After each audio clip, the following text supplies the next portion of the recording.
Assalamualaikum warahmatullahi wabarakatuh.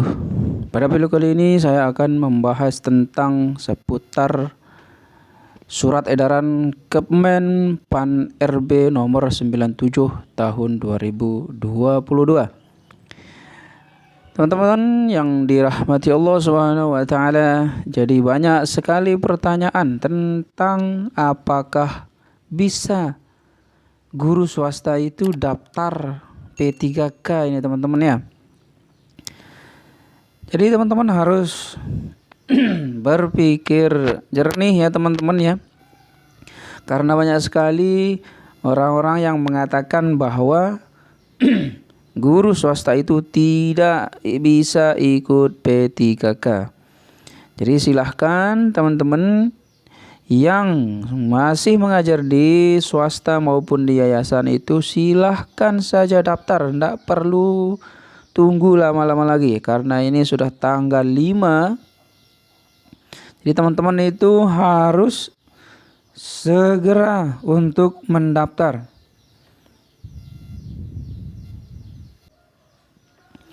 Kalaupun ada informasi mengenai masalah guru swasta yang tidak bisa mendaftar, jangan hiraukan ya teman-teman ya. Karena ini semua bisa didaftarkan, baik itu honorer yang ada di negeri maupun yang ada di swasta, itu tidak masalah. Yang terpenting adalah Bapak Ibu itu mendaftar, bukan masalah swasta ataupun negeri. Nanti kalau lama-lama dapat, nanti waktu ini sudah habis, ini menghabiskan waktu ini, bisa ndak apa ndak gitu ya teman-teman ya. Di dalam surat edaran Penmad 970 ini bagian kedua ini adalah persyaratan pengalaman sebagaimana dimaksud pada diktum pertama dibuktikan dengan surat keterangan yang ditandatangani oleh. Kita lihat di sini di poin B ya teman-teman ya. Poin B, lihat. Ini khusus untuk guru yang ada di swasta maupun yayasan.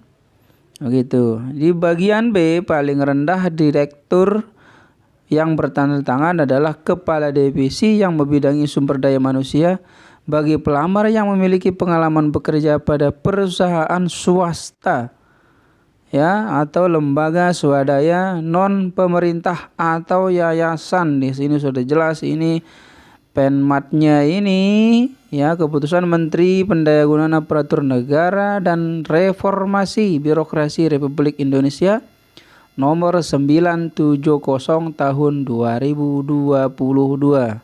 Ini langsung dari Menteri Pendayagunaan Aparatur Negara. Lah terus teman-teman ini kok bingung-bingung semua ini. Jangan bingung teman-teman ya. Jangan bingung.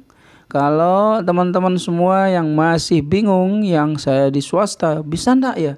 Kok ada informasi ini yang tidak bisa, ini tidak, yang bisa ikut di P3K itu hanya guru yang yang honor di negeri saja. Oh tidak teman-teman, itu biasalah itu ya.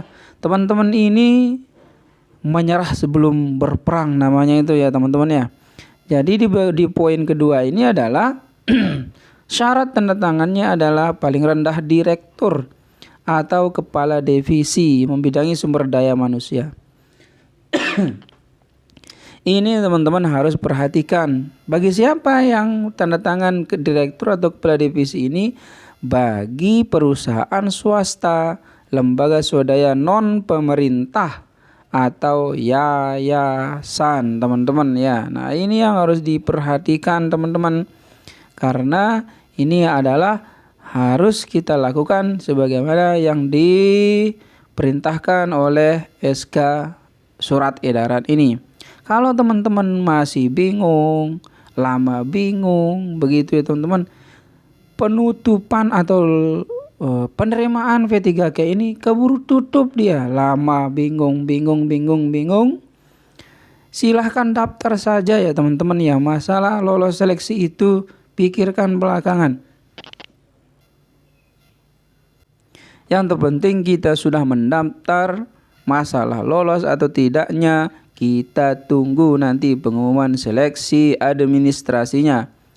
Teman-teman yang belum daftar saja masih bingung, apalagi yang belum mendaftar, begitu teman-teman ya. Jadi keliru saya ini. Makanya teman-teman yang masih bingung, masih ragu, masih takut mendaftar, daftar saja. Masalah materi itu ya namanya kita berusaha ya harus punya modal lah, gitu ya teman-teman ya.